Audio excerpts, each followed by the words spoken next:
নমস্কার, নবভারত নেটওয়ার্ক নিউজে আপনাদের সকলকে স্বাগত জানাই। আমি মৌসুমী।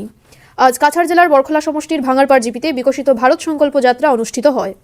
আজ মঙ্গলবার ভাঙারপাড় গ্রাম পঞ্চায়েতের উদ্যোগে বিক্রমপুর গোলকনাথ উচ্চতর মাধ্যমিক বিদ্যালয়ের খেলার মাঠে বিকশিত ভারত সংকল্প যাত্রার শুরুতে উদ্দেশ্যে ব্যাখ্যা করেন জিপি সভানেত্রীর প্রতিনিধি আব্দুল রাজ্জাক বরভুইয়া। সবাই বিভিন্ন বিভাগের আধিকারিক বা কর্মকর্তারা ওইসব বিভাগের সুযোগ সুবিধার কথা তুলে ধরেন।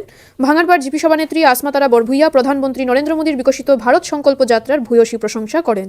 তিনি বলেন, গ্রাম পঞ্চায়েতের বিভিন্ন গ্রামসভায় লাইন ডিপার্টমেন্টের আধিকারিকরা উপস্থিত থাকার নিয়ম থাকলেও নানা অজুহাতে তারা উপস্থিত থাকেন না, যার ফলে সাধারণ মানুষ ওইসব বিভাগের প্রকল্প সম্পর্ক অবগত নন এবং বিভিন্ন প্রকল্পের সুযোগ সুবিধা থেকে বঞ্চিত।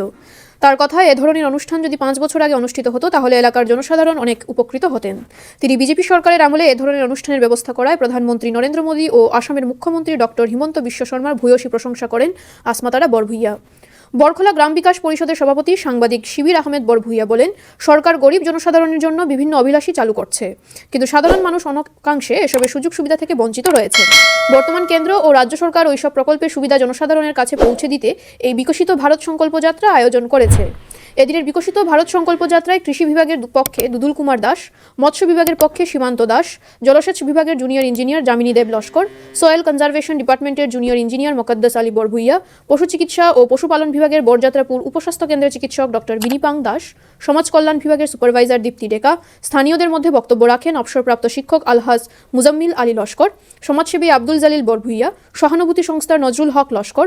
উপস্থিত ছিলেন ভাঙারপাড় জিপি সচিব কালামুদ্দিন আহমেদ, ই রেদওয়ান উদ্দিন লস্কর, জিপিসি মাইদুল ইসলাম লস্কর, জিআরএস জয়চন্দ্র সিংহ, সমাজ কল্যাণ বিভাগের সুপারভাইজার আবিদা মজুমদার, স্বাস্থ্য বিভাগের হিমাদ্রি শেখর নাথ, রেজাউল করিম চৌধুরী, ডিআইসির পক্ষে আব্দুল আজিজ চৌধুরী প্রমুখ। এদিন সবাইকে সংকল্প যাত্রার শপথ বাক্য পাঠ করেন জিআরএস জয়চন্দ্র সিংহ।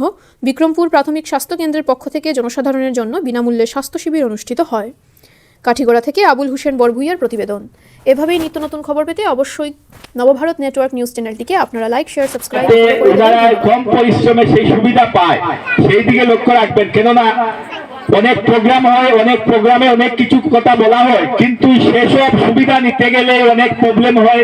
অনেক মানুষ যেতে যেতে বিরক্ত হয়ে সেই সুবিধা নেওয়া থেকে বঞ্চিত হয় এবং সুবিধা নিতে ইচ্ছুক হয় না। কেননা যেভাবেই মুখ দিয়ে বলা যায় সেভাবে যদি পাওয়া যায় তাহলে অনেক মানুষের আগ্রহ বাড়বে এবং অনেক মানুষ নিতে যাবে, কিন্তু কথা মতো কাজ না হলে কিন্তু সেই সব মানুষ নিতে যাবে না।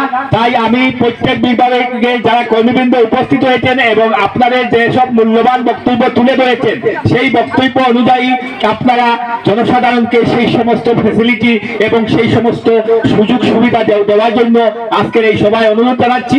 এবং আয়োজন করা হয়েছে এবং আজকে উপস্থিত এখানে বিভিন্ন বিভাগ থেকে আগত আমাদের অফিসার এবং আমাদের স্যার এবং অনেক ডিপার্টমেন্ট থেকে এসেছেন, ওনাদেরকে ধন্যবাদ। এবং উপস্থিত এখানে আমাদের ভাঙারপাড় জিপি নাগরিকবৃন্দ এবং আমার রিপোর্টার ভাইদের ধন্যবাদ জানাই সবাইকে উপস্থিত থাকার জন্য। এবং আজকে বিগত 5 বছর হয়ে গেছে, আমরা যদি এর আগে আমরা ওনাদের সঙ্গে যোগাযোগ পেতাম তাহলে আমার মনে হয় আরো ভালো হতো। আমাদের সঙ্গে যুক্ত আছেন অনেক বিভাগ, যা বললে শেষ হবে না। এই বিভাগ আমাদের সঙ্গে একত্রিত হয়ে যদি কাজ করতো এতদিন থেকে তাহলে আমাদের পাবলিক হয়তো আরো উন্নত হতো। তাই আমি দুঃখিত, এরা এর আগে যদি এই প্রোগ্রামটা করতো বা আমাদের সঙ্গে যুক্ত হয়ে এইসব বিভিন্ন সমালোচনা করে আমাদেরকে পরামর্শ দিত তাহলে আমরা আরো এগিয়ে যেতাম। আমাদের সঙ্গে অনেক ডিপার্টমেন্ট আছে, আমরা এখনো কিছু এর বিষয়ে আমরা পুরো ভালো মতে জানতে পারি নাই, জানিও না সবে। তাই আমি ওনাদের কাছ থেকে এত কিছু জেনে এবং এখানে অনেক